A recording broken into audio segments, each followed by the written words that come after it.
All right. Hello to everybody that is tuning in for a wonderful evening with the Coach's Corner. How are our wonderful coaches tonight?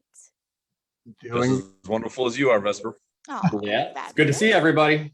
Yeah, good to see you all. Good to see you. So for everybody that's tuning in, I'm just going to say a couple words. Feel free to drop questions you may have in the chat box. I will be keeping track of that, and I will pass that on to our wonderful coaches. So with that being said, I am going to pass this off to our wonderful coach taking the lead tonight, Sir Octa. Hey, everybody. Welcome. Thank you, Brannos, Tristan, and Raoukinn for being here tonight. We have a good episode for everybody tonight. Calling it the teaching vacuum, becoming a teacher or a coach at any level. The goal of tonight's show is to talk about or empower people to teach more. It's not just a responsibility of knights and dukes and people that have been around forever.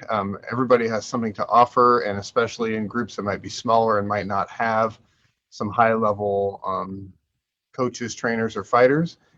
You got to start somewhere, and teaching what you know is super important. Our culture has evolved quite a bit in the last decade or two, from showing up and learning through mimicry and taking your licks, so to speak, to a much more resource prolific community and having a lot of more trainers online, and especially with this last year in COVID, the content has skyrocketed. Tristan, did you have something about that? Well, yeah, you're right. There's been a lot more sharing of content. We talked a little about before the show of discussing kind of the differences that has gone through from years past to what the SCA is like now. A lot more information available, but there still is oftentimes that culture of what is fighter practice like. You show up, you put on your armor, you go out and you spar. Maybe you give some tips back and forth, or maybe you have a little bit of structure, but by and large, a lot of practitioners or a lot of SCA fighters view that the fighting is for fun. I just want to go have some fun. I'm not really here to become a master martial artist, so let me just go and spar and have a great time. Now, just to turn the dial back a little bit, I was one of the Knights Marshal in my group way back when we had like 5 people ever show up to fighting practice. That was it. We had no knights, we had no royal peers or anything like that. And suddenly I had this responsibility of, I need to organize this. I need to structure a practice. I had no experience, none. I mean, I barely knew how to fight. I was authorized a year or so and out of my element. I didn't really know anything about teaching or anything like that. And I think a lot of people get into a situation like that or a similar one. And they think, okay, there's nobody teaching. Maybe there should be some teaching or organization going on. Who's going to do it? Can I do it? Or if me, not me, who else? Or if nobody does it, it's not going to get done. So then they often will feel like, well, I'm not a knight or I'm not a royal peer. I don't have the experience. Nobody's going to listen to me. That's kind of a dilemma. So I think that's one of the ones we wanted to talk about tonight. It can be daunting, but Brannos, maybe you can come in with a little bit of your perspective too. Yeah, I think, I think we were talking about this a little earlier. The one piece is I really wanted to cover some of the history of where we went through. And like Tristan said, we came from an environment that, in the very beginning, nobody had a clue, right? I mean, the weapons were changing, the types of weapons, the materials were changing. Nobody really understood how the fight was ever going to develop. And then over a period of time, we had people come with styles that changed the fundamental of how fighting really began in the SCA and started to evolve. We're a really, really young martial art, and we are constantly evolving right now because we're young like that. And it's also, we don't have anything written down that says you have to do it this way. So we're able to broaden out and find new ways to do things. And I think through COVID, we found a ton of new ways. We found that we have a lot of teachers that aren't knights and dukes that stepped up. Maybe they weren't teaching perfect sword. Maybe they haven't, work or they weren't necessarily, maybe they weren't even teaching at all, but they provided ways for people to learn. And that's really what we want to talk about. And we want people to understand that anybody can provide ways to learn. If you have a let's say you have a basketball background or a football background or, a floor hockey background, you can find pieces that you worked in those things that work for us.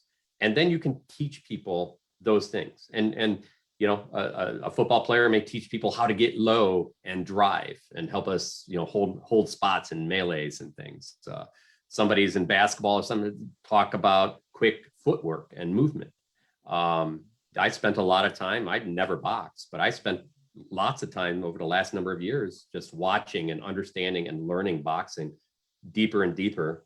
And then I worked with my squire, and she really developed a whole understanding of the footwork drills around it. And we developed that into something that's really beneficial for what we do. And so I think, the best part that's come out of COVID is that the resources out there are amazing, and it allows anyone to say, hey, you don't even need to be great. It's like, hey, here's a video somebody's doing, let's do this. And I see that happening. I see that happening in, there's a great group over in Europe that I work with all the time. And then there's a couple people in that group. They're not knights, and they do an amazing job. In fact, they motivate me because of how much they bring in people, and then they'll grab videos and say, hey, let's just do this together. And they're working together to build a better practice. And I think that's a big part. If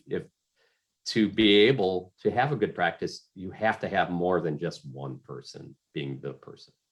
And it's everybody's practice. And I over the years, I really, and we're going to talk about that a lot more. I really learned to appreciate that because it made my practice better. Rifkin, you got it? Yeah, go ahead, Rifkin.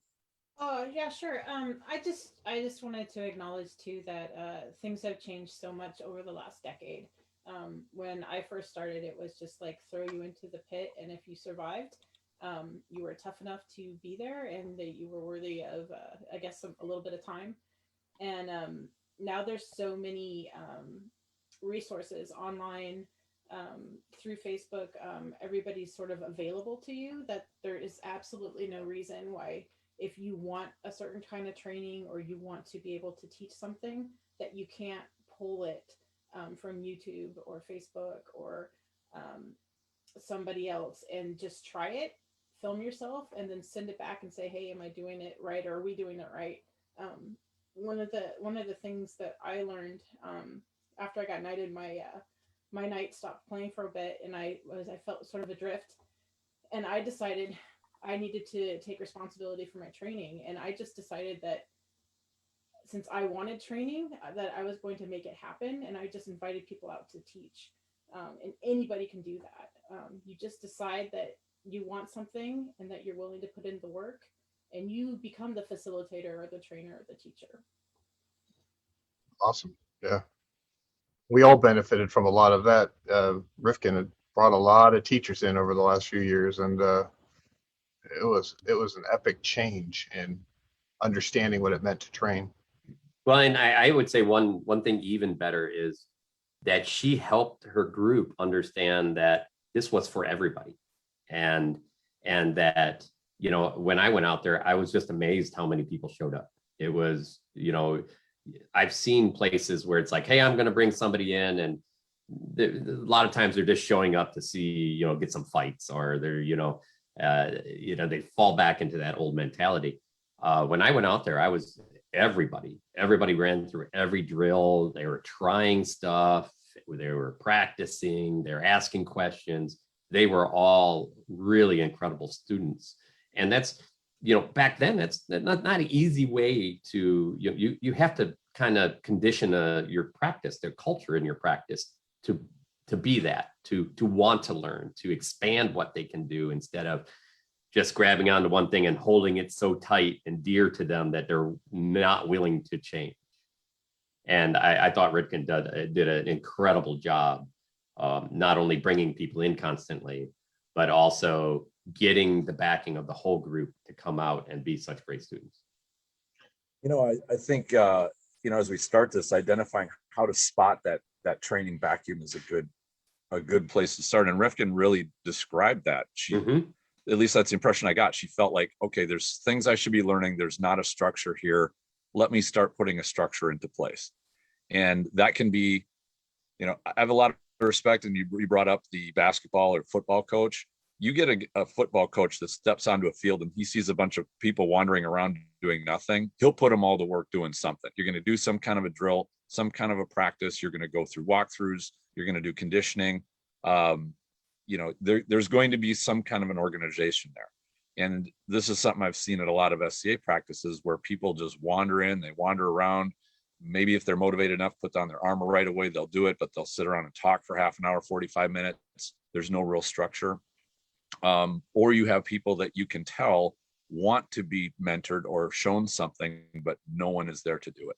And those are I'm sure everybody's had at least some limited experience with what that's like, whether it's at a, practice at a war or a pickup field where, everything's casual. Nobody seems to be really going about doing anything. And you'll pick out those few people that you can tell that they're there for a purpose. They are looking for something to learn, and they're going to look for somebody to teach them or somebody to watch them and give them guidance. But those shouldn't be just little pockets within a practice. That structure comes with, and I love the attention that she gave to, all right, how am I going to solve this problem? I'm going to bring people in and, feed them into the group, and that's going to be what builds that group. And I know we talked about doing an episode on how to build a good practice, and we've got that coming up on our schedule. But the first step is to realize, is there that need? And, every group is going to be a little bit different. But you may have, for example, knights or experienced fighters that show up and they don't provide any mentorship, or they don't look to draw new people in and make them feel like they're being attended to or they're being helped out. And I think you could get caught in the middle if you think, wow, I've fought for a couple of years. I'm not a knight or royal peer. We do have knights and royal peers that should be doing this job, but nobody's doing it. So should I do it? Like with everything in life, it's not so much what you do, it's how you do it. If you come in with the right attitude and maybe approach some of those people that you think should be teaching and say, hey, listen, I see that this is a need. If you're cool, if you want to do this, let me help you or step up and teach. If you really don't, that's cool too, but let me give it a try. Would you support me in doing that? I think if you showed a positive attitude that way, then you can make some good progress towards it. And the same thing would hold true for anybody, like I experienced becoming a knight marshal of a group. Fortunately, I didn't have any knights or royal peers to make it seem like I had to get their approval in order to do my job. And technically in the SCA, the group knight marshal, that is their job, to structure that practice. You don't have to forego that duty because you've got a local knight there because you think that he outranks you. But you don't want to get into an ego battle of whose practice it is either. You definitely want to do it, in a polite way to figure out, okay, how are we gonna skin this cat, so to speak? How are we gonna make this practice productive and something that's got good positive energy that everybody wants to learn from? Yeah, I think you covered like point one, which is, ask folks at practice if they're interested in exploring, training, new types of training and you essentially getting the group buy-in, right? And Rifkin, I mean, you must have done that before you started getting people out, right? Yeah.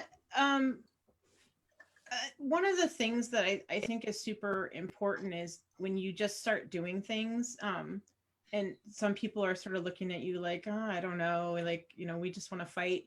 Once they start seeing you be successful from the things that you're doing, they'll join in. And that is kind of what happened. And I was really lucky that I just got really good buy-in from the local barony. I approached them and said, hey, can we do this? And they said yes. And you never know until you ask. So if you want something, ask for it. Yeah, I think that's a good one. I really like your statement of owning your training. I think even if have a night that's very active, or you don't have a night, but you have a lot of people that are active, owning your own training, people see that confidence that you want for more knowledge, and it's infectious. When you get excited about something, other folks get excited about it. So if you can get that, helps get their buy-in, gets the people at practice, give their consent to, yes, I'd like to interact with you on this level of training.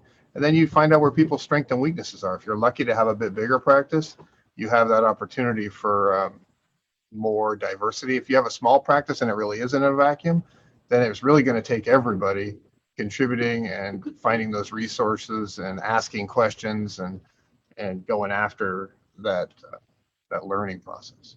Yeah, and I think that bleeds into your second kind of topic that you came up with, and that is be a good listener is a good way to become good. But you also have to be I'm going to add something to that. Being a good listener to everybody at practice of what they want is how to be a good trainer. And I think that's what the episode's about,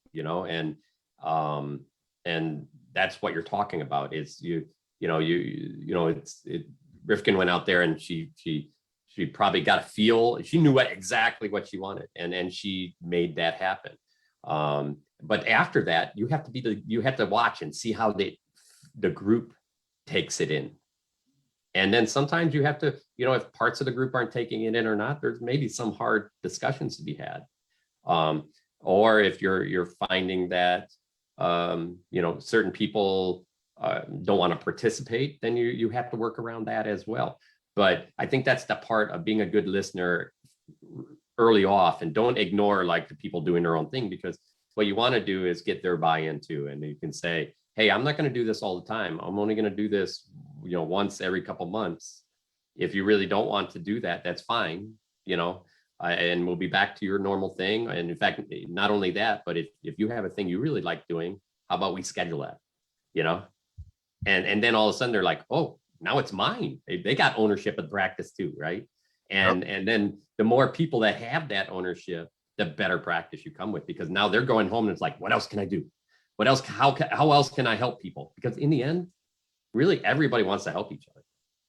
And I think people rise to that challenge too. If you see somebody and you say, man, I really like the way you deliver that mechanic, would you mind thinking about that, taking it and coming back to us and teaching us just a little, even if it's 10 minutes, do a 15-minute video, a 12-minute video online, or just let's look at this and break it down. I love how you do your flat snap. Can you tell me the steps? They get the opportunity to, hey, they like what I do. That's cool. Go back, tear it apart, and then show everybody. And then there's a big communication that happens, and maybe that person learns, oh, this person does a different thing with their hand. This person, oh, they turn their foot different. Now you've got another class you can teach, or another mechanic. So having those open discussions and going down those rabbit holes is huge. It's really huge. I like the concept of that buy-in, and I wanted to, as you were talking, Brannos, a thought occurred to me of some experiences that I've had, and I'll tell you, even as a knight and a royal peer, I've even had people that I've tried to help that they don't have the buy-in. They don't, for whatever reason, they'll say, oh, Tristan, you're so quick. I can't learn from you because I'm not quick like you, or I'm not 6'4" like you, or I don't have a shield like you, or I don't move my feet the way you do, and I can't learn. When you approach somebody for that buy-in part, don't take it personally if their mind is not ready. If for some reason they just say, I'm not into it, don't linger on that negative part. Just understand that if they're not ready for it, you can't teach somebody that's not ready to learn. Just go with the people that do want to work on what you want to teach, or that want to share your mentorship. Go with the positive, and sometime later, perhaps that person will come back and say, okay, I'm ready. My mind is open now. It's easy to dwell on that part of, as a mentor, you failed to connect with a student. It happens, and you can't let it get to you. Of course, there are, your personality, not your personality, but what somebody thinks can often tip the scales. And you have to be honest with that. If you wear a white belt, chances are you're going to get more people accepting help from you than if you don't. That is a reality. However, I think that the energy that you put into trying to help the group and trying to help people, that will yield positive results. And you don't have to be a knight in order for that to happen. Now, there are groups that have quite a few knights or quite a few royal peers. It will probably be a little bit more difficult to break through, because new people always think, hey, the best, I want to be taught by the best. And they're going to seek out the knights and the dukes and kind of push off, mid-level fighters or the group knight marshal. That might dismiss them. But again, don't dwell on it. Go with the people that want your help. That would be my advice. And I think Go ahead, Raoukinn. Oh, I just wanted to add, I've never been sort of a person to want to take a leadership role or lead the practice. So what I did to make myself more comfortable with that and to increase buy-in and ownership of people over the practice is what we would do is, we'd go to a tournament, and we'd come out back after the tournament. We'd be like, okay, what didn't we do well? What did we do well? What would we like to work on? And so everybody would actually give input. And then we would try to find things from the internet or people we knew or whatever that would help us work on those things, so that the people that maybe wouldn't have given buy-in or maybe would have been skeptical would be invested. Yeah. So it's important to get people invested by making sure they feel included and that you're not just preaching to them.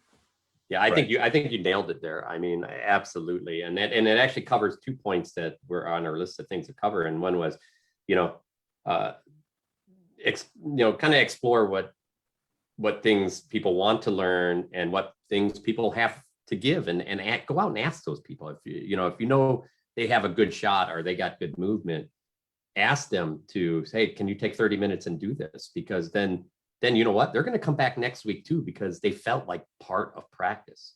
And some of those people, again, like I said, could be nearly brand new people that stepped in with some other background. Mm-hmm. And so, the more we can get people at practice, the better those practices become. And then, the self-assessment, and by getting everybody involved, we do the same thing in our practice at the end of, mostly like at the end of melee practices, sometimes at the end of tournament practices. We'll be like, hey, everybody come together. What do you think about it today? What do you think we need to do better? What did we miss that you want to do next week?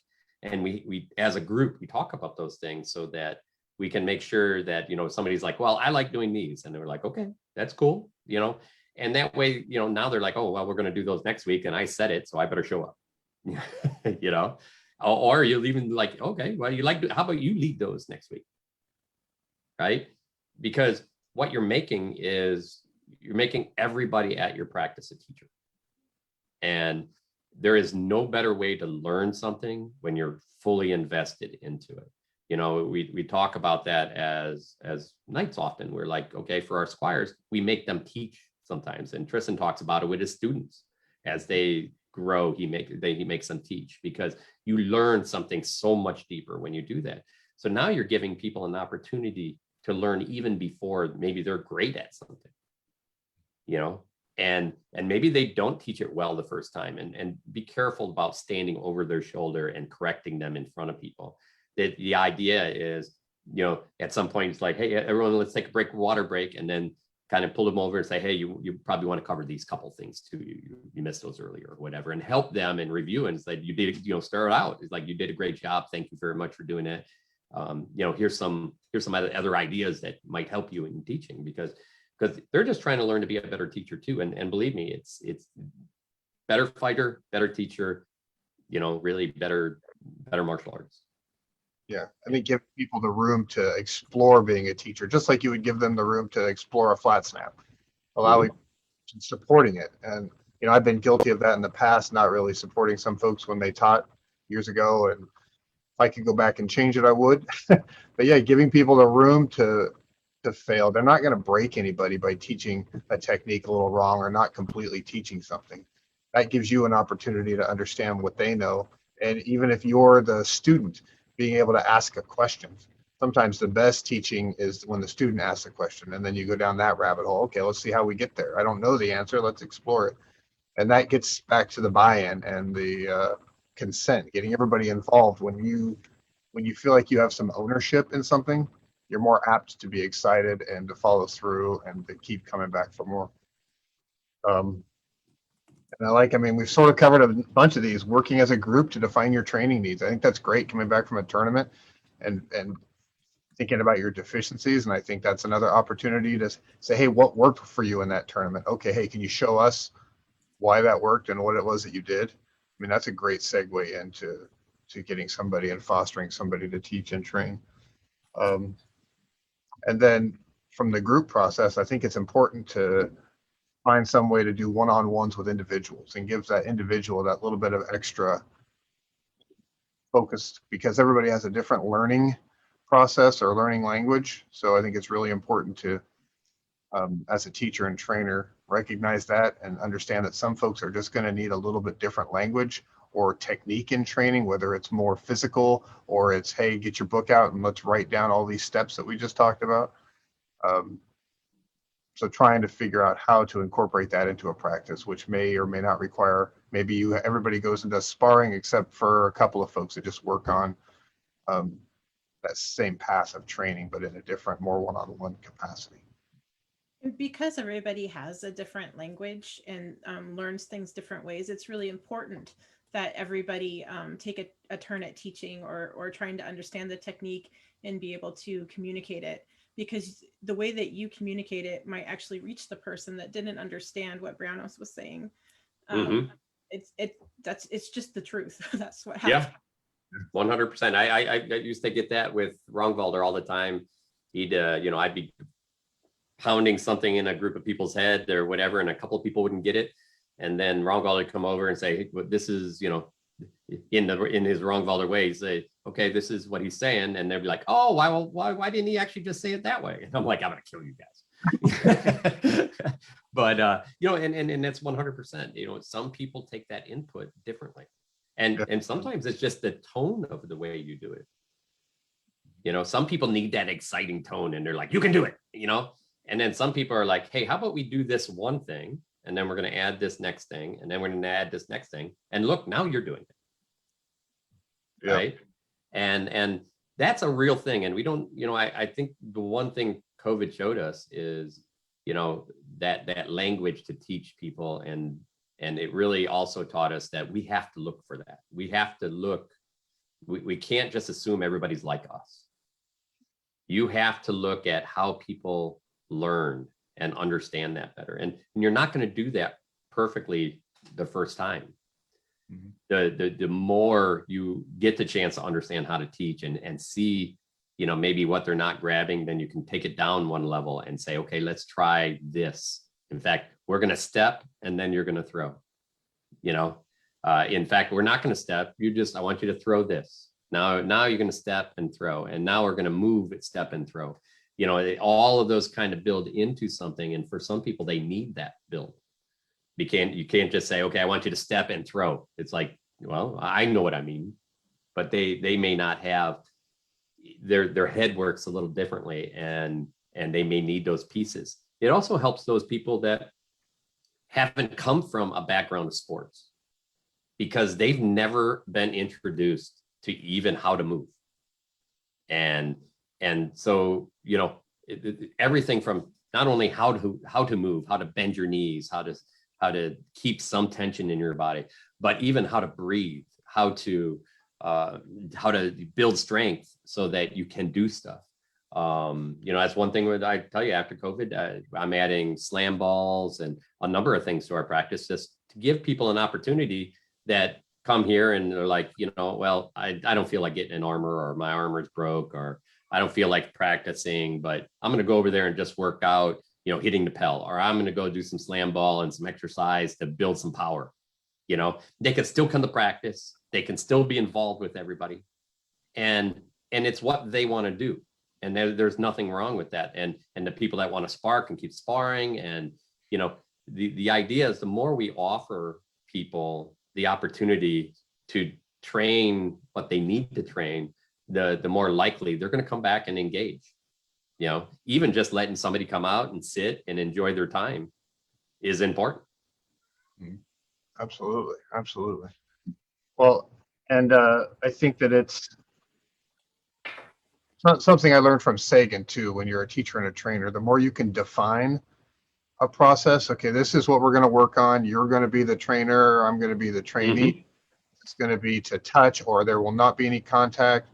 And work on, as you're teaching, define every aspect of that.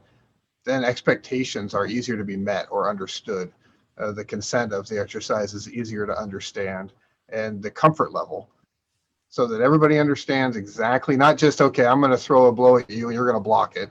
It's really defining those parameters. Until I met Sagan, I had never even understood that. Wow, that's a great way to communicate that. That's freaking huge as far as being a teacher or a trainer. So I can't emphasize enough that communication, both individually and with the group, so that everybody comes away with as close to the same understanding of what's going on as possible. Because we all know it's all about perception, right?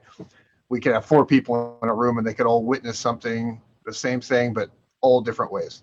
So the more that you can define that and make it very as black and white as possible, I think is important. I just wanted to add a couple things. If you have a practice where you have people that are really resistant to giving up helmet time to do the things that maybe you want to do, there's nothing that says you can't choose a different night and create a new practice that's not official, and invite people over that are similar minded and do your own thing for an hour or 2 hours. You can totally do that. I've done it. And it's wonderful. And when you start winning tournaments or beating the people that aren't coming, and of course, it's not private. We invite everybody. Those people start coming because it's working. And then the other thing I wanted to stress is I can't stress the importance of video enough. Like Octa was talking about, if you see somebody doing something you like, have them show it to you and break it down. I go further. Film them, like have somebody film them while they're explaining it to you, and I would take notes too, but so that I can watch that later and break it down and then try to duplicate it and then film myself and send it to them and say, what, I don't think I quite have it, can you tell me what I'm missing? That is a great way to get feedback, especially if your practice doesn't have a lot of people and you don't feel confident that you understand the techniques. You can video your practice or what you guys are practicing and send it to somebody like a dude Sean and say, are we doing this right, or are we missing a step? And you can get feedback and then make it better. That's huge. Yeah, I would agree 100%. In fact, it was interesting a number of years ago. Earl Wilfer reached out to me after 20 years of, he's in Drakenwald, Sweden. After kind of being gone for 20 years with work stuff, he came back and he's like, hey, I want to learn your style. And, I'm working Sweden time with my time, and we chatted all the time. I'd be like, okay, I want you to go hit the Pell, these 3 shots, send me video. And he'd send me video and I'm like, okay, here's a couple of things, go do it again, send me video. And we really did that for, probably about 3 years. And we still do it now. He got knighted. In fact, his squire got knighted and won Nordmark Cornet twice, and I still work with both of them, and we trade videos back. They'll be like, "Hey, what do you think? What am I doing wrong here? This guy hit me, or I don't feel like I'm controlling the fight." And we trade those videos back and forth. And I'll go to practice. I get a lot of my video came from, "Hey, how do we do this?" I go to practice and I do a 10-minute video of, here's how we do this. And a lot of times it was against actually a friend's son, who was both his kids. One was like 12 and one was 14. And they were incredible fighters because they spent all that time training with me, training somebody else on video. And it really, it was good for me. I learned how to do that. I really enjoyed that experience. So if you have somebody, all you have to do is ask them, and then be dedicated to make sure that you meet, that if you can't do it, say, hey, I got some stuff going on right now. Can I contact you back later? And then do that, and as the person reviewing, sometimes you'll get behind, just let them know, hey, I'm running behind, or work is rough. I'll get you on the weekend or something. Those are the relationships you can build. And we saw those relationships really get built through COVID with all of these. I got to meet so many new people. It's amazing. And I got to train with people I've always wanted to train with, and, all over the country, all over the world. And it's really been great. And I've watched them and seen some of the stuff they do. And I'm like, oh, I got to start doing that. And so, this is a great opportunity to do that. But now you can go one step farther, and that is, you know, like Rifkin and Octa were talking about, is take that film and, you know, have a YouTube night, just, you know, maybe an off night, and say, hey, anybody want to come over, watch YouTube, and we'll go through practice and we'll talk about what we're doing. And then next practice you come to, you're like, okay, I'll help you if I see this, right? And you guys can help each other, remind each other what you're working on, remind, hey, your arm dropped out, or you're stepping before you throw, or, you know, you don't have to be, you know, if I have an issue, I'm like, hey, let me know when I do this.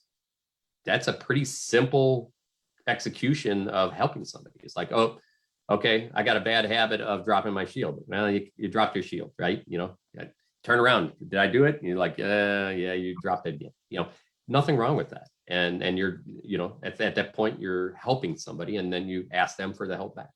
And that's how you make a practice. And actually, to tell you the truth, that's kind of practice that grows, because everybody feels like they're helping each other.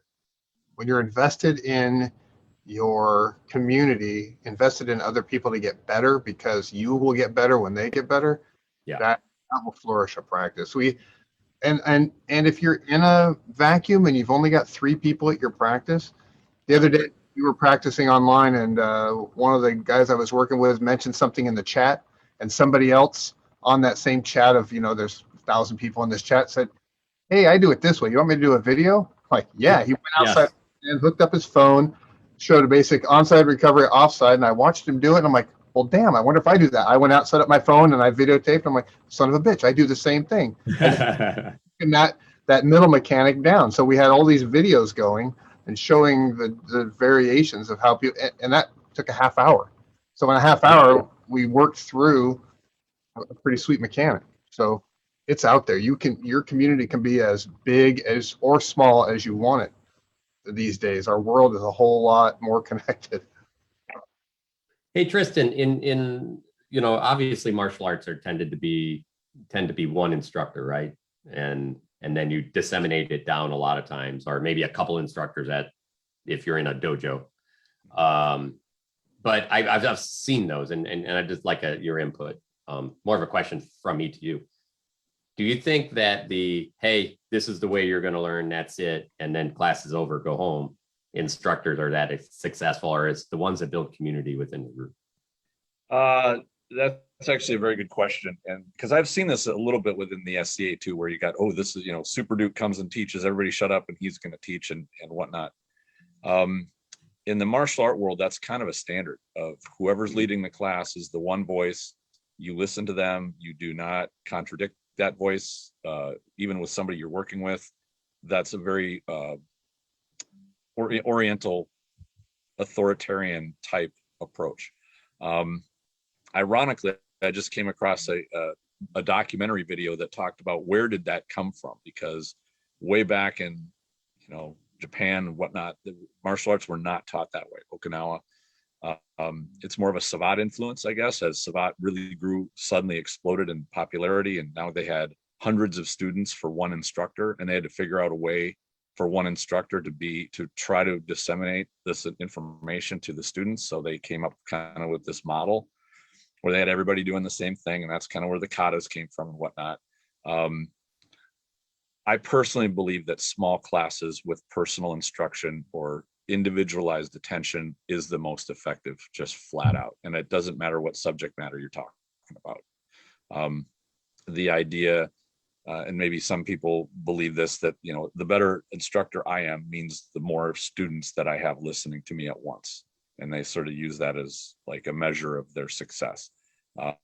But it's my experience that all that is doing is feeding ego. It really is not a more effective way of learning.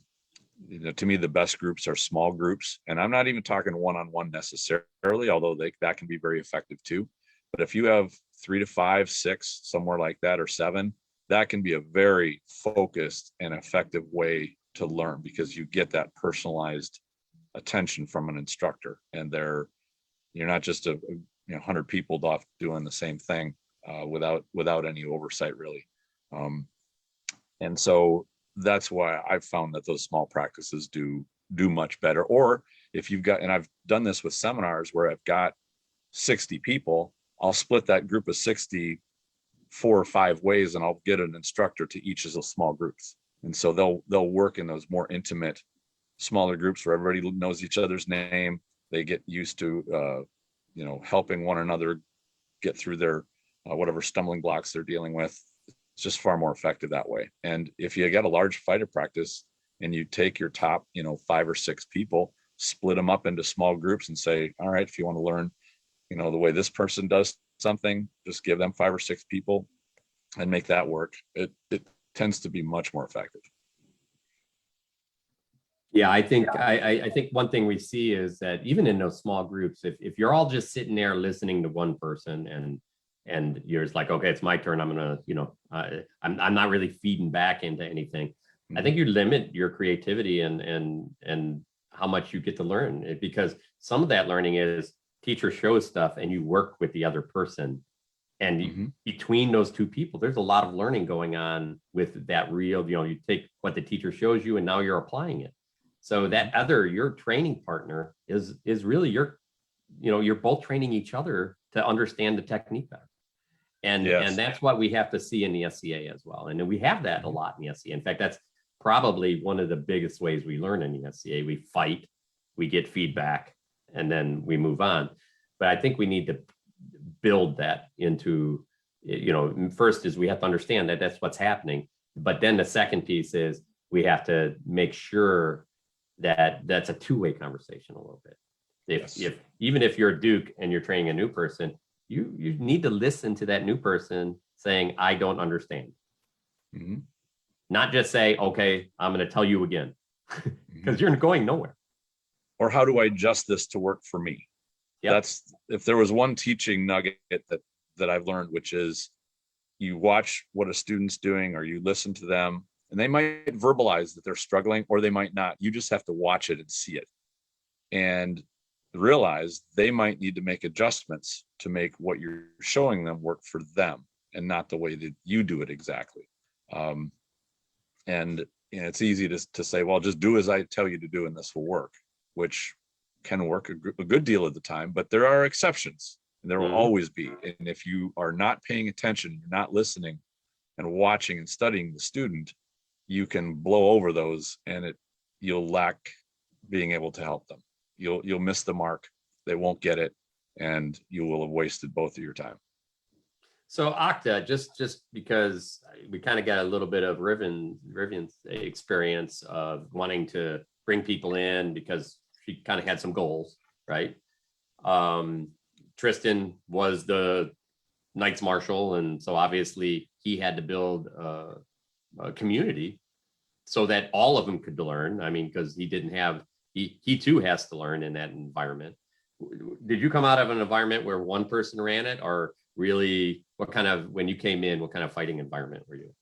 I mean, when I first started, there were probably a couple of the higher end fighters, and it was a whole lot of sparring. You went out, you got a little bit of instruction, and then you immediately started testing it in practice.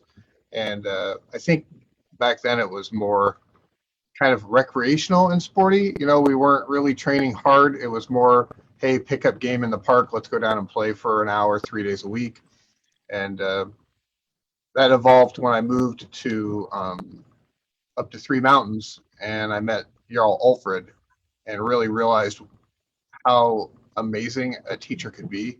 His engineering brain was able to take what you were doing and set you on some victory conditions and on a path to implement that. And then having some great community of fighters that we would just play off of one another. I had a couple of Squire brothers and a lot of people that were coming up at the same time, and one of us would get something and start to excel, and then the others would start to kind of learn things, and we kind of built on one another in more of I would say structured, but I think it was later after I was knighted where we started to train more and really structure some time in practices and focus. But a lot of it was just kind of working things out on the fly, having some good 1 or 2 instructors. But I don't know that we did a lot of individual teaching of other people back then. It's really in the last 5 years, I think that's really changed a lot at practice. And now I would say I spend more time teaching and training at a practice than worrying about helmet time, and then go off and get a few fights, come back and teach and work with folks. So it's kind of a mix, if that makes sense. No, totally makes sense. I don't think that we weren't taught to be teachers early on. We were taught to try and be good fighters, and then we could show, hey, you really should have thrown a flat snap. But I'm not going to tell you that the flat snap starts here, rolls your hand, your fingers do this, and how to get there, and pay attention to whether you're fighting with a 42-inch sword or a 34-inch sword, because that will drastically affect how you're able to execute the technique. And I don't think we ever really focused on victory conditions. Really, our victory condition was to go and try not to get hit. That was just kind of how it was. And I really think until later, a couple of years after I was knighted, then it really kicked in that, oh man, there's a whole lot of training that needs to happen if we want to go further than this base talent and School of Hard Knocks is going to teach, right?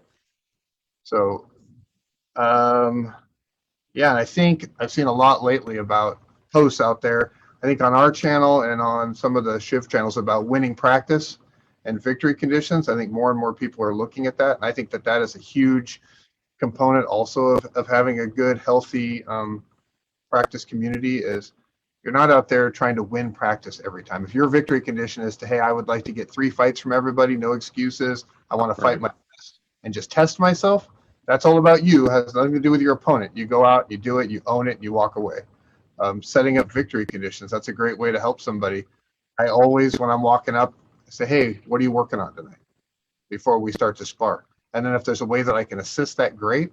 If I'm just going to keep working on my victory condition and they are symbiotic, great, that works too. And try and get what my opponent needs from me for the evening. I just want to add something about mindset.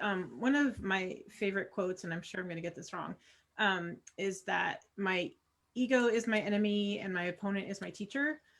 And I think that you need to take that to practice and really own it, and realize that when you help each other and you all teach each other, that, you know, the rising tide is going to lift all boats.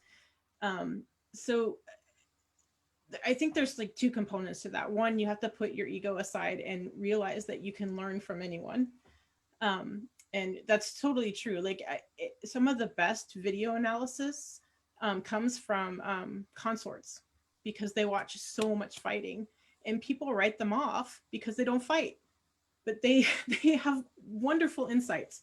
So that's just a little tidbit, not here or there, but I really believe that. And the whole not winning practice thing, I think some people take that the wrong way. You do win practice. You win practice anytime you meet your victory conditions, or your practice has been purposeful and mindful, and you've used it to progress and to help the other people progress. When people talk about not winning practice, it's just like you're not trying to win every fight at practice, right?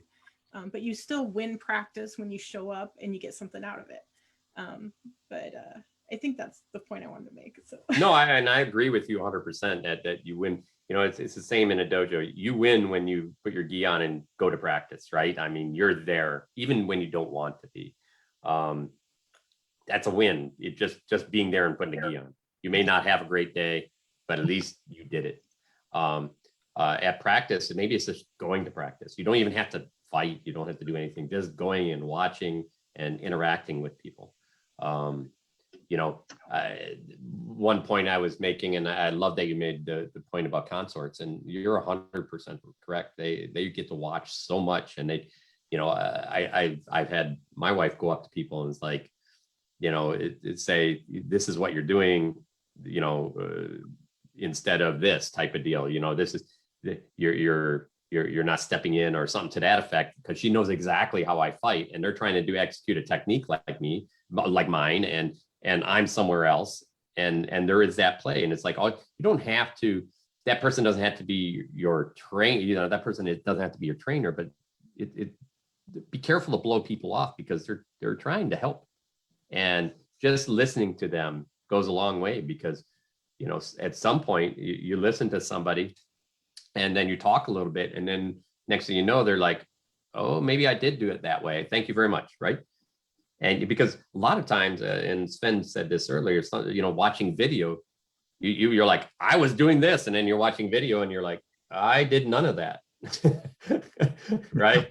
And that's the worst case. But, you know, it is definitely the truth. You know, I was at a place where Paul came out, and I went to the class because I love listening to other teachers and seeing what they have to say. And somebody brought that, this is in Chicago at the time. Somebody's like, so how would you fight Brannos? And you're like, all right, well, he sets up like this and his elbow's off his body. So he's prepared, ready to throw. And I'm like, my elbow's off my body. No, I tell people to hold that elbow so it doesn't get hit.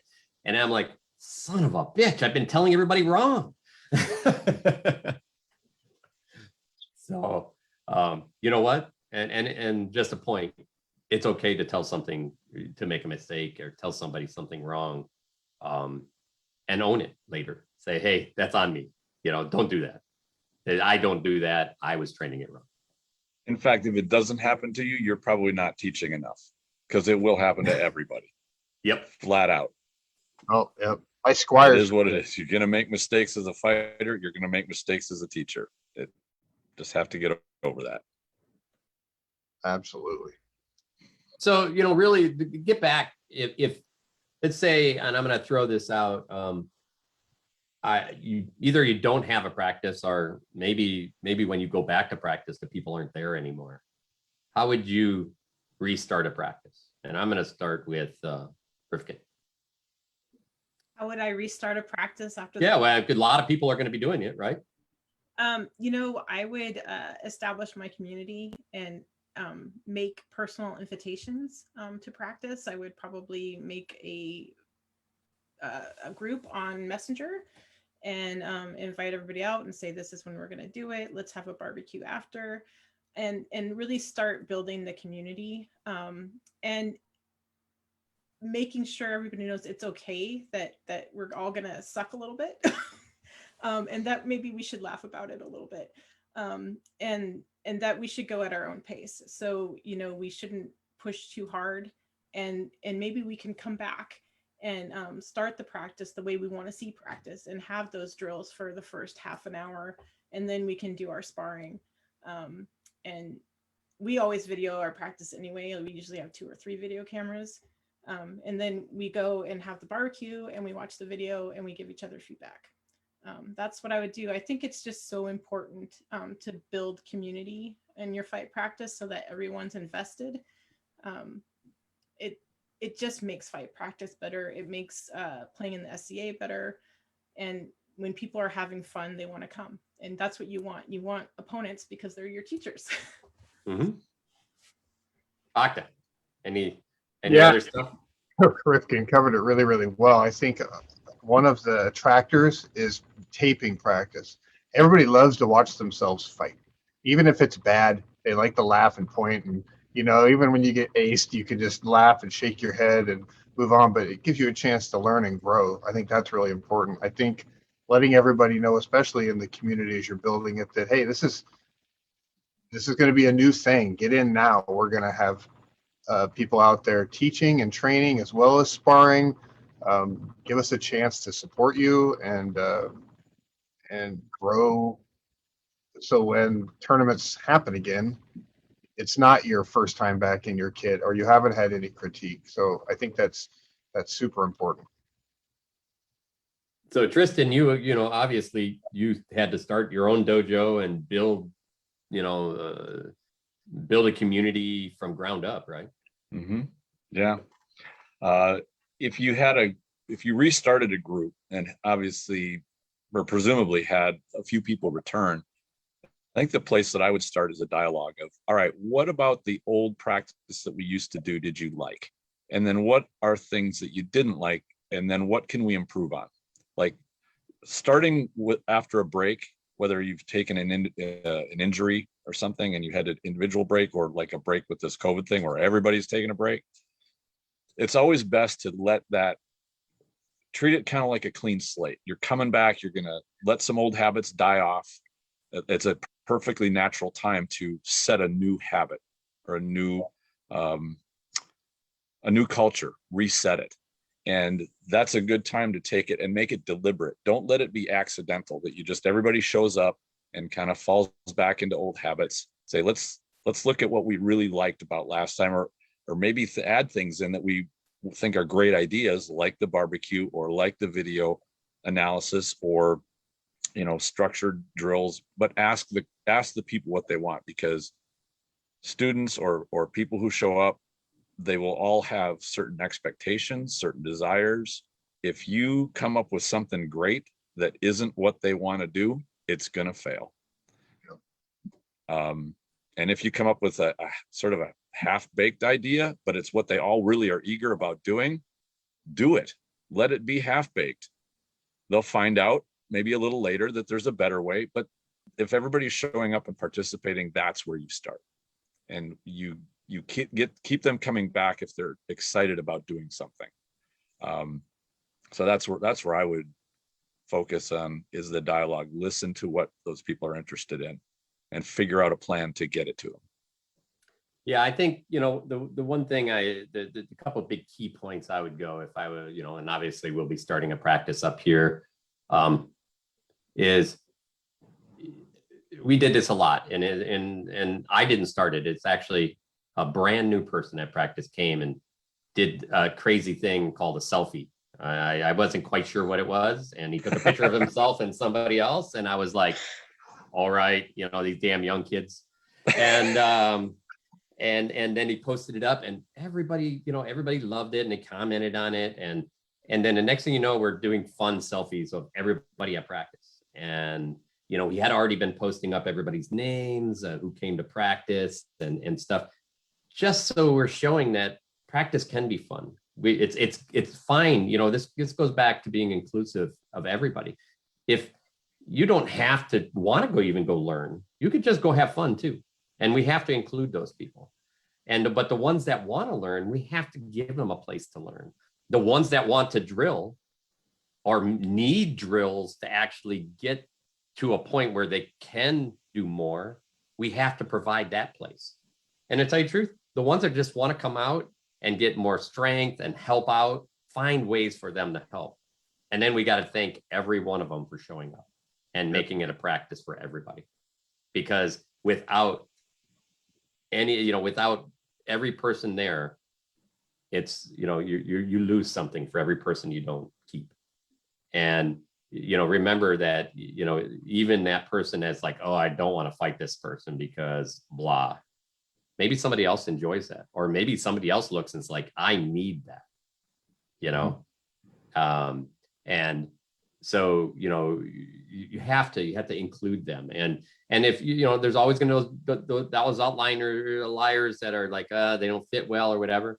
And sometimes you have to say, hey, you might want to lay off that person. He really doesn't enjoy that type of fighting. And that's fine. And I bet you that person's like, I'm fine. If they aren't, then we have a different problem we have to deal with. And that's in the other episodes. But,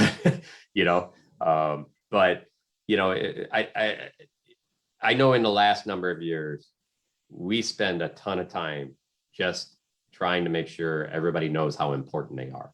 And if they feel important, they're going to keep coming back. Yep. I have to say, Brannos, that when you guys post like on Legio, like everybody that's at practice, and now with your selfies, which I haven't seen, but I would love to see them. I think that is so super effective, because everybody wants to go to Detroit for practice. I mean, I want to fly there and go to practice because it's like, oh my God, all those people there. And we started doing sort of the same thing out here. And it really does, because people get this fear of missing out, right? They're like, wow, look at all those great fighters at practice. We should be going there. And then people start traveling to your practice. I just think it's so key what you guys are doing. You're doing so many great things with your practice. Yeah, and I think I really think that, and it's not easy to be. I'm not going to tell everybody it's easy to be that person as sometimes a leader, and you know, and it's hard to step up, and it's a hard role to do. So, you know, if you do see somebody doing that work, reach out and thank them. That thanks goes a really, really long way. And I've seen a lot. We were talking before we got on the show, we're prepping for the show, and you know, going into COVID, it was like, okay, we're all done teaching. You know, everybody's at home, and then all of a sudden we had people like Vesper come out and say, here's maybe she wasn't teaching, but she was enabling, and that was so important.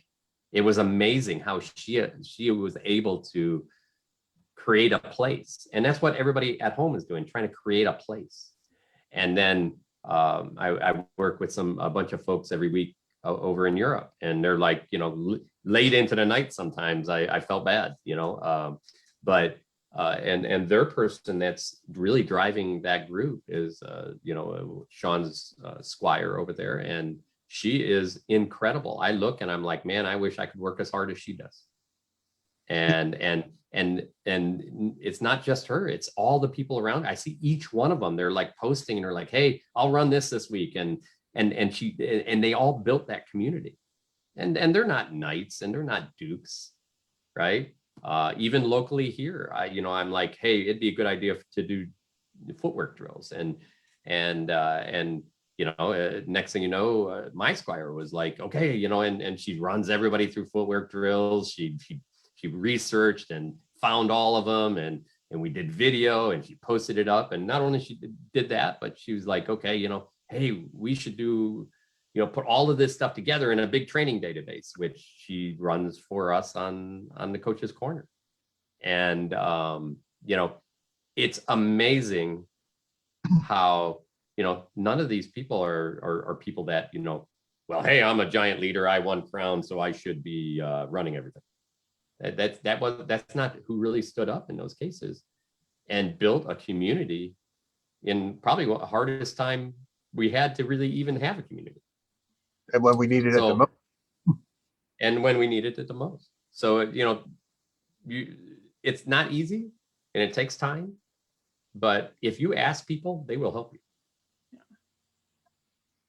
And to Rifkin's point about having the chat going, if you post you're going to go to practice, then people are always like, well, I don't know if I want to go, probably nobody will be there. But all of a sudden this person and that person, oh, I want to fight him, oh, I really want to work with that person, and da da da da.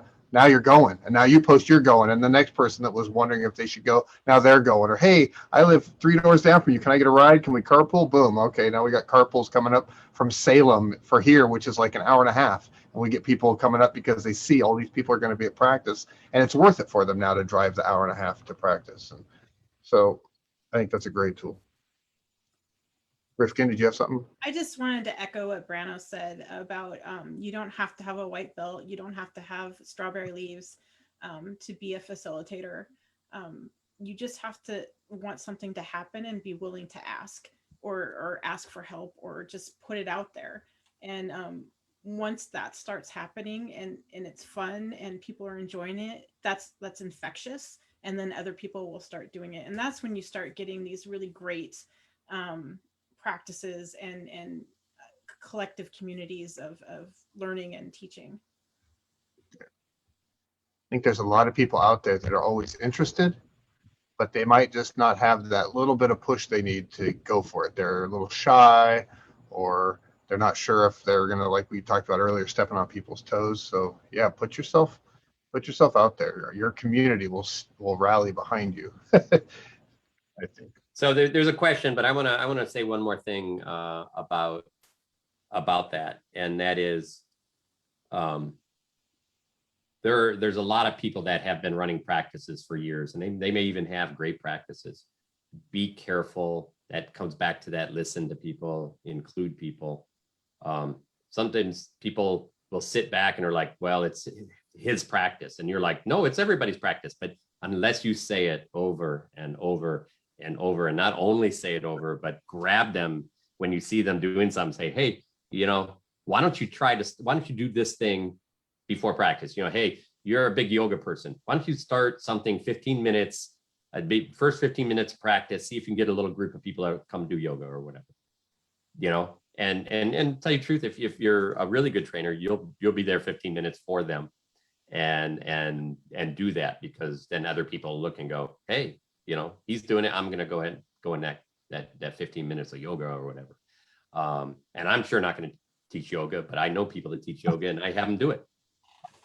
Right. And that shows people that, it's not just your practice, and it's not something that you're doing on purpose. It's just, you're like, no, practice is open, everybody's welcome to do stuff, but in their head, they would dare not, they wouldn't dare tell you that, anything like that. Yeah, even if you're the nicest guy in the world.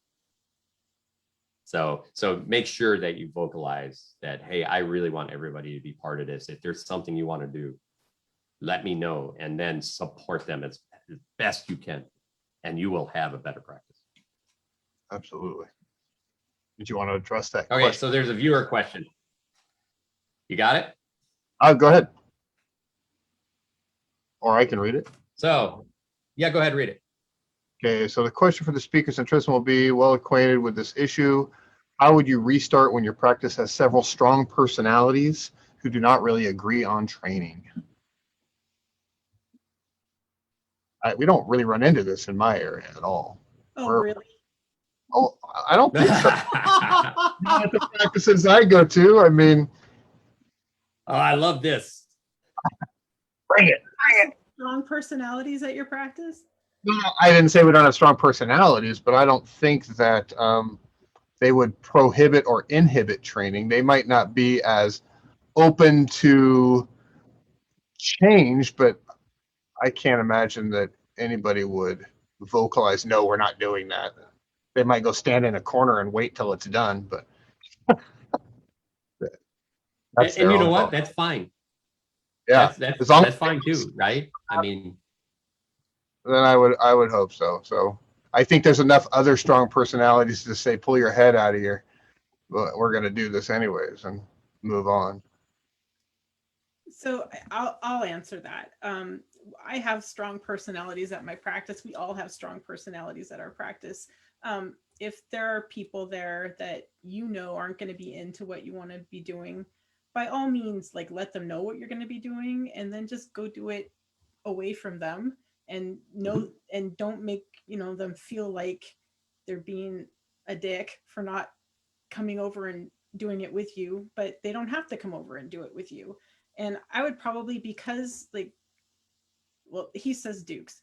If there were several dukes at my practice, I would want to make sure that they were happy. So I would probably start practice 30 minutes early and do all my drills and stuff that 30 minutes, and then take advantage of what they have to offer, which is the sparring and making me better during the time they're going to be there. That's what I would probably do. Because there is a lot of value in sparring with people that are much better than you. I'll travel 5 hours to go fight some really good dukes. So I probably would cater to a little bit of what they wanted, but make sure that the rest of us still got what we wanted to. You're so good. You always have the best answers. so on another point, so if there are people there, let's say you have a couple of people, see if one of them is willing to, and the idea is find that strong personality that's willing to back you a little bit, and that way all of a sudden he's like, hey, we're going to do this, and then you go train it, right? And because usually one of those three people is probably training with you and working with you and open to listening to you. And so that's another way to use that. And I think Raoukinn hit it on the head, is like, that person say, hey, we're going to be doing this over here. Anybody interested, go ahead and do that. And we do that at our practice all the time. It's like, everybody else, keep fighting if you want. 10 minutes, we're going to be over here doing a 20-minute class on this. So, and really what that does sometimes is it gives the other people one-on-one opportunities to work with people in smaller groups when they're fighting. So, those people are happy because they're getting the real training they want on the field. And the other people are happy because they're learning something in a more disciplined environment. So yeah, there are definitely ways to work through those. And, hopefully those people, either one of those people listen to you. But if you're in that space where it's not gonna, it's really locked down, or maybe, and we've seen this, Tristan, right? Maybe a big household is running a practice and you're not part of that. Mm-hmm. And then you're kind of feeling like you're stepping on top of something. There's nothing wrong to say, hey, we're just going to do drills at my house, right? Once a week on an off day. And if everybody's welcome, and even if it's just you and somebody else, big deal. You're getting an extra day of fighting in. You're getting an extra day of training in. And over time, that adds up and pays off. Well, and what I see kind of at our practice is what happens especially if we have a big disparity in folks, and a lot of folks that are really trying to get some training, not just sparring, because they're not really getting a lot out of the sparring maybe right now, is we'll go out and fight, and then I'll go take my helmet off and go train. And then I might go back out and fight, and somebody else might come over and give some more training. So we can cycle between sparring and training and sort of share time, if you will, because it gives you a chance to get your wind back, think about what you've been doing, and work with somebody else and really focus on what they're doing. Well, I think so there's another question out there if you want to grab it. What do we got?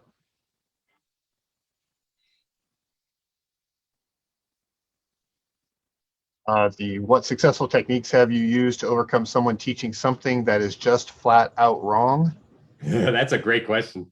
That is a great question. Talked about that kind of, I think, before, is allowing that person to experience teaching, depending on who that person is or what level they're at, and then finding a break to maybe get some one-on-one with them and say, hey, I was watching you do this, and I think that you're mistaken, or you have a different concept on this technique. Can we maybe work through that, but work through it with them in private and not in front of the whole class if you're given that opportunity?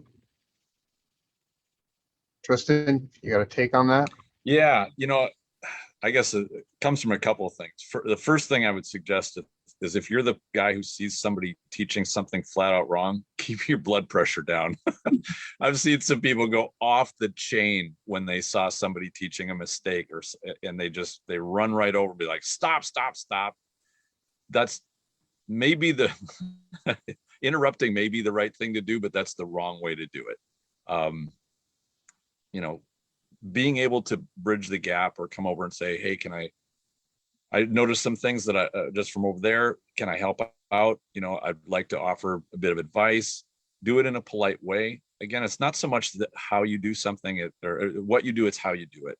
If you offer with sincerity assistance to people that are having some trouble, or you see that they need a more thorough explanation or point out something. And I'm not talking about like nuances of how to throw a flat snap or something where it's interpretation, something blatantly, oh my God, I can't believe somebody's showing somebody this.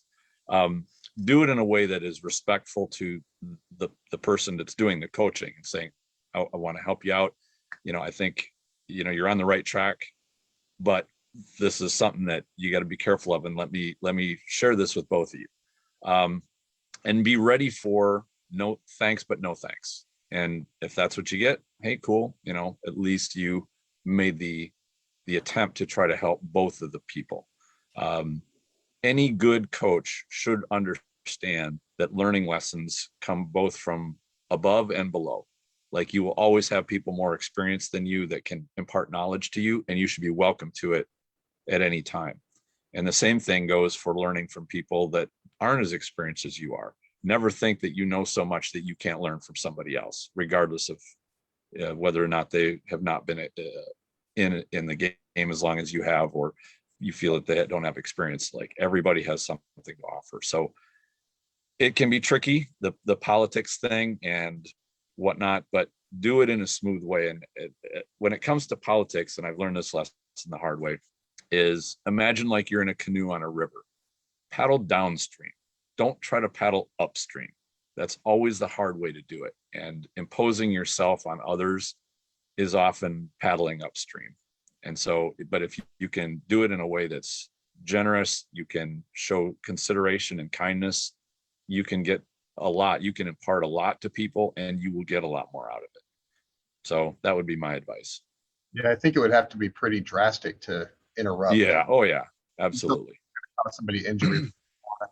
I usually, if it's somebody teaching and I know that maybe they're a squire to somebody or they work with a certain person, I might go over to that person and say, hey, I just watched your squire or somebody teaching a concept, and you might just want to review this with them. Sure. If it's, I feel that strongly about it. Rifkin? Yeah, there's a respectful way to cross that bridge. Yeah, I first would ask myself if I'm 100% sure that Ding. What they're teaching isn't right, because I don't know about the rest of you, but for a very long time, like what was true in the SCA is that you didn't lift your heels when you threw. Mm-hmm. No, that's not true. Really? Right? I mean, right? I always did. Right. Well, out here it was you don't lift your heels. And oh, wow. So if you're actually fighting on the balls of your feet, which we should, your heels are going to come up all the time. So I think that there are things that people think are truisms that really aren't. And I think what I would probably do is listen to what they're saying.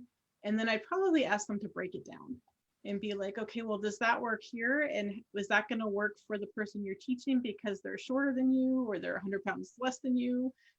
Does it hurt your arm when you do that? Like, I would want to know if the technique was something sustainable, because that, for me, that's what fighting is all about, is using technique that's sustainable and not gonna F your body up. And I can be fighting into my 70s, hopefully. So I think I would break it down with them first and try to understand exactly what they are teaching. And then, maybe if after we broke it down, I still didn't agree, I might say something to the person afterwards, either the teacher or the student, and say, I'm not sure that's going to work for you, and this is why. Or I would explain to him like why I don't think that maybe that's the best technique. And then we could have a debate about it. But I'm really, really hesitant to tell someone they're wrong. Unless I can tell that their arm hurts here because they're gripping the sword too tight, or, like there's things you can tell.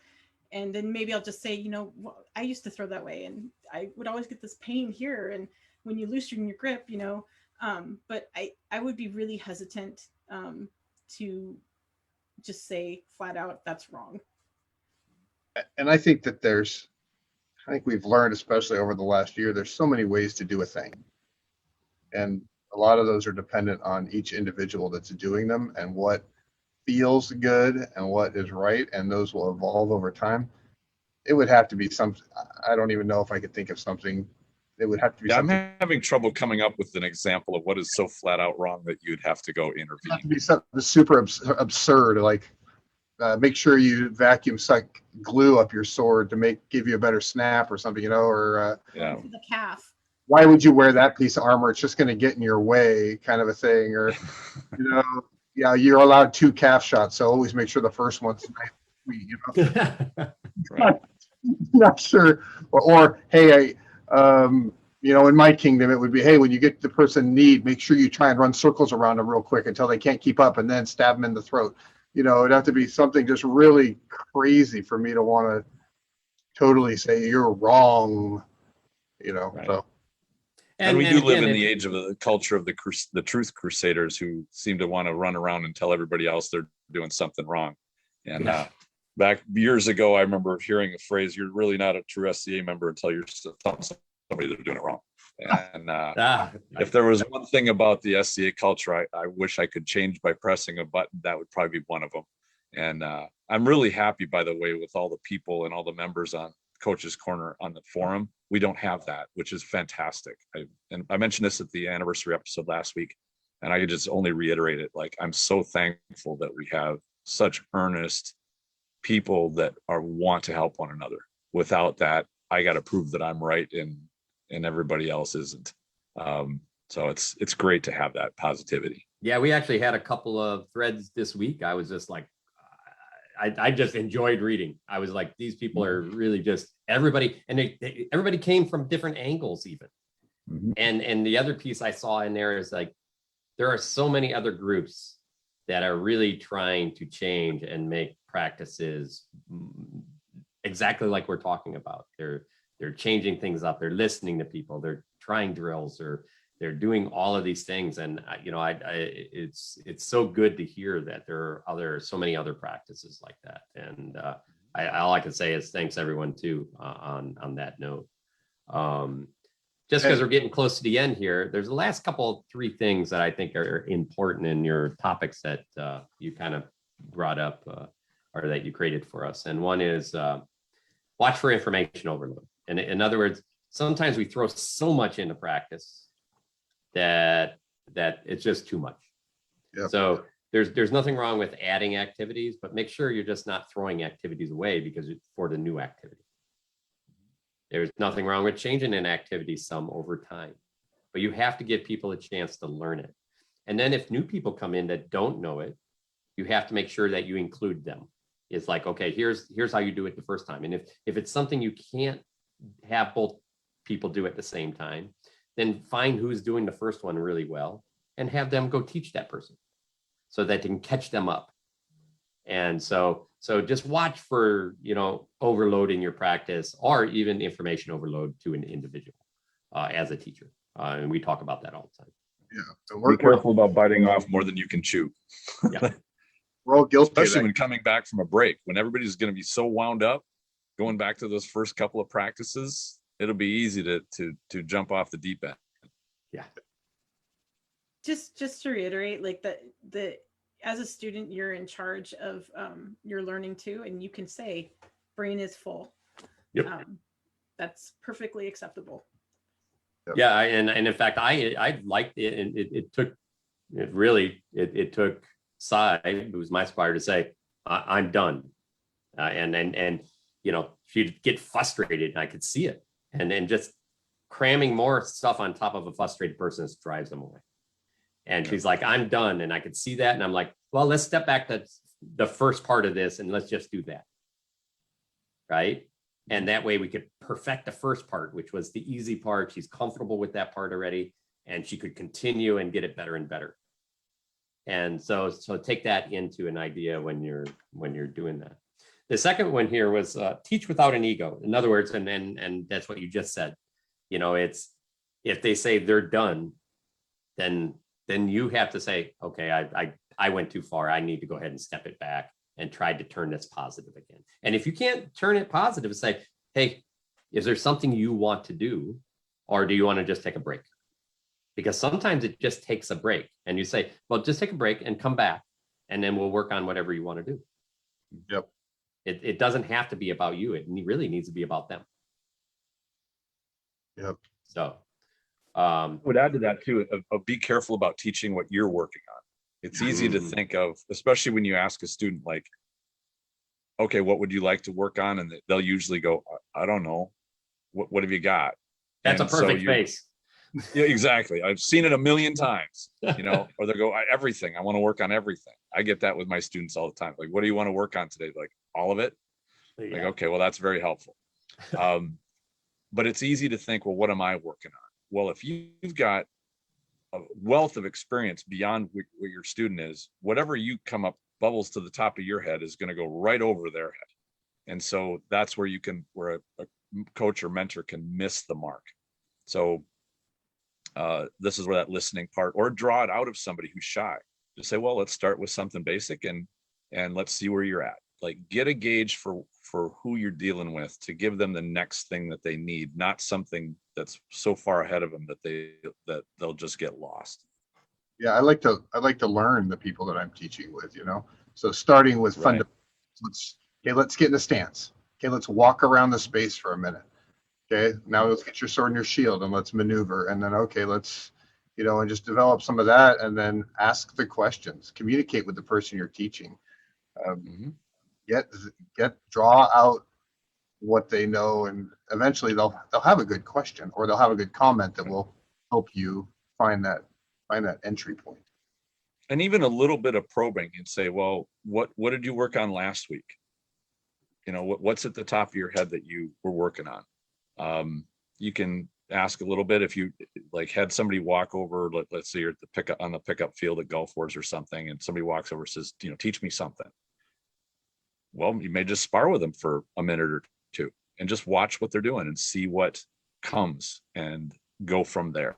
But just trying to pick a subject or something out of the air to teach them is usually going to miss.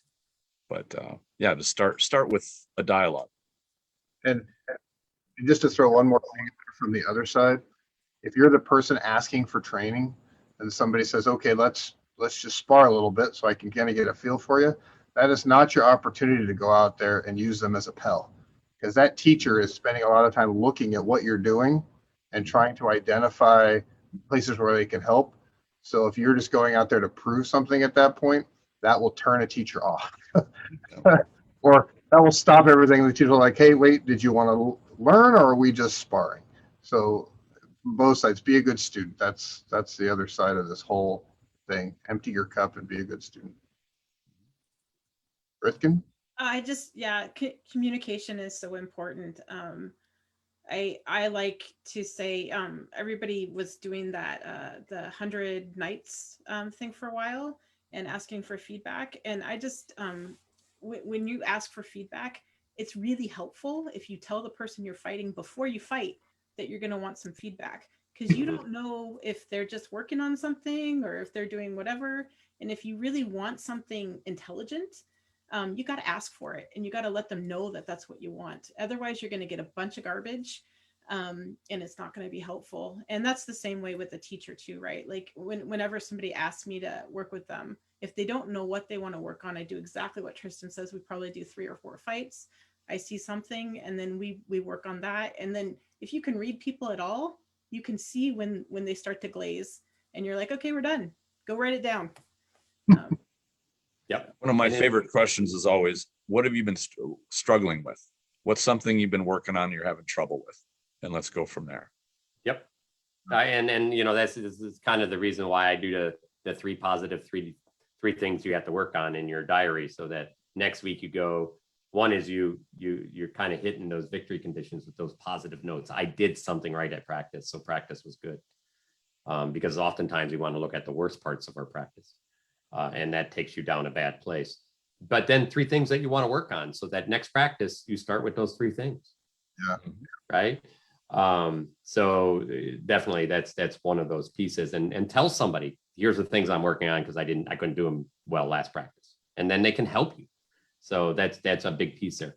But back on a training piece or fight practice piece, also remember that, and these are the last 2 points, is that everybody's foundation or fundamentals may be somewhat different, and you can't just rip them from them. In other words, hey, you're doing it all wrong, do it my way. Sometimes you have to provide a path. If they see that path is like, all right, I don't see, maybe I'm not going to be able to get the training I need here because they don't know how to elevate the fundamentals I use.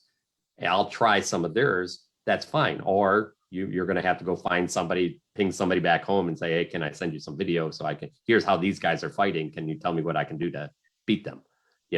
And that's a path.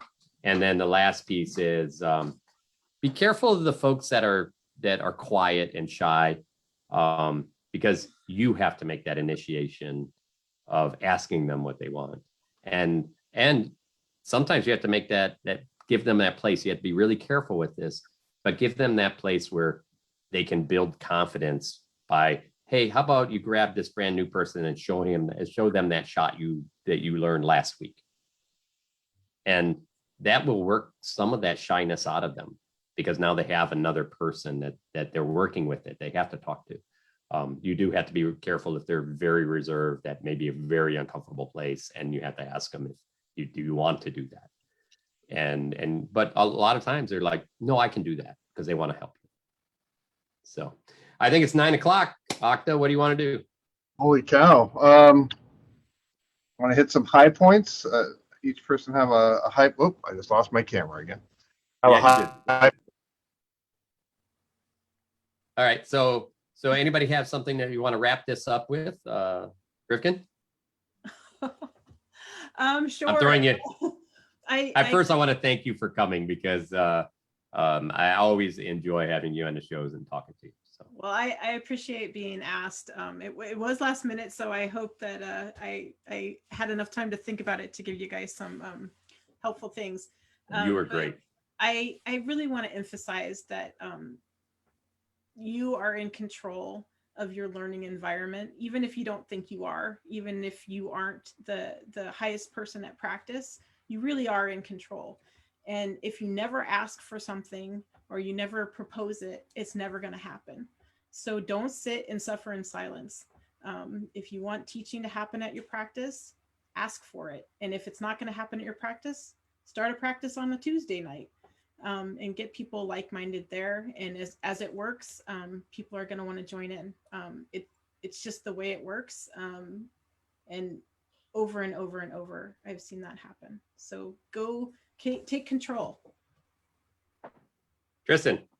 Yeah. And this is something I think, having been in the SCA so long, I saw a big shift in terms of culture. And that was, back in the day, if you wanted to have something happen in the SCA, you got a few people together or you rolled up your sleeves and you just started doing it. And it seemed over the decades, it kind of shifted into like more of a consumer mentality where you show up, or people would show up and they'd say, well, what is the SCA kind of going to do for me? And Raoukinn really nailed it with come in with that energy of asking what you want to do or express your interest, have energy to say, hey, I want to be taught how to do this. I want to learn. And this is even if you're in that mid-level experience and you've got people more experienced than you who aren't teaching in a practice, like you've got that vacuum. Hey, I want to fill this vacuum. Let's organize this. I want to do this, or I want to find those people that are interested in this with me. That energy is what drives any group or organization. So, and I know there's a lot of introverts, out there, both in the SCA and in the real world, but just the asking will make a huge difference in the effect in any group. You will find people that want to do what you want to do. Maybe not all of them, but that's okay. Just start with what you can start with, and 2 or 3 people is plenty to start working on studying videos or doing drills at practice or starting to organize other activities there that are going to be helpful, like the BAFR work that Brannos was talking about a few weeks ago. Anything that can be helpful. If you show up and you don't utter a word and you just watch, you really won't get anywhere with it. So that would be my recommendation: is show your passion, show your interest. You'll find like-minded people and you'll start doing it. That's my advice. Octa? Yeah, I would say just jump in and utilize this community. I mean, if this show brings nothing else to anybody, it should show you that we will sit here for hours and talk about fighting without much prompt at all, because I've said it many times. For me, it's just my church. I love this. There's no way I could even stop fighting. I would probably have to wheel myself out and sit on the field and still try and swing a stick. I've tried to quit in the past and I just love it too much. And so there's always going to be people out there that you can lean on for support. There are so many groups, especially in this time of COVID, they popped up like crazy, like weeds.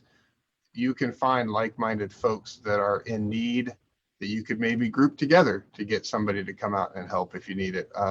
Bounce ideas off of. You can ask somebody, hey, I'm having a hard time with this. They'll go take video with their phone because we're all crazy like that, and they'll post it. And then 50 more other people will critique it and post it. So you're not alone. Just remember that. That's the beautiful thing about the SCA is it's just this huge community of folks. So that's a huge support. I totally agree. And it's the reason why we started this channel. So, so next week we have it's kind of almost an extension of this, because I think some of our greatest numbers are coming this way, but and that is women in our sport. So I'm going to have Raoukinn, I'm going to have you talk about it. You're on again. Actually, it's going to be a great episode. We're going to have Viscountess Elizabeth from Eldamere, Count Gwen from North Shield, Kate from she's a Pelican from Avacall, Vigdis, Duchess Vigdis from Artemisia, and Duke Sean, and me, and maybe Ragnvalder if he's feeling okay after his surgery. And we're going to talk mostly about things and tools that the majority fighters can do to make practice and fighting culture more conducive and nurturing for women fighters to excel. So it should be super fun. We've done a whole bunch of planning, and I think we have a lot of good things to offer. So tune in. Yeah, I'm totally looking forward to it. I tell you, just and I've worked with a lot of women fighters in the past, but I've learned more in the last year about that than I probably ever thought I knew, and so I'm really looking forward to listening. And I think there's so much opportunity there to build more community, and I just love to see it. Absolutely. All right, wrap her up. All you, Octa, wrap her up. Oh, all right. Well, thank you again, Rifkin, for coming on. I called you today and said, hey, do you mind coming on and helping us out? So always appreciate your insight. Thank you, gentlemen. Thank you, Vesper. Thanks to all Thank you, Vesper. the people that joined. Thank you, Rifkin. Thank you, Rifkin. It's good to talk to you. I know. 61 comments on our Facebook page as this is streaming live. It's always exciting. It's great to see people having these discussions and contributing to the show. It really helps round it out and keeps us making sure we're making sense and going down the right line with it all. So appreciate you all. Have a great weekend. Hopefully we'll see everybody and more on next Friday. It's going to be an awesome episode. Thanks again, everybody. Be safe. Have a great weekend. Thank you.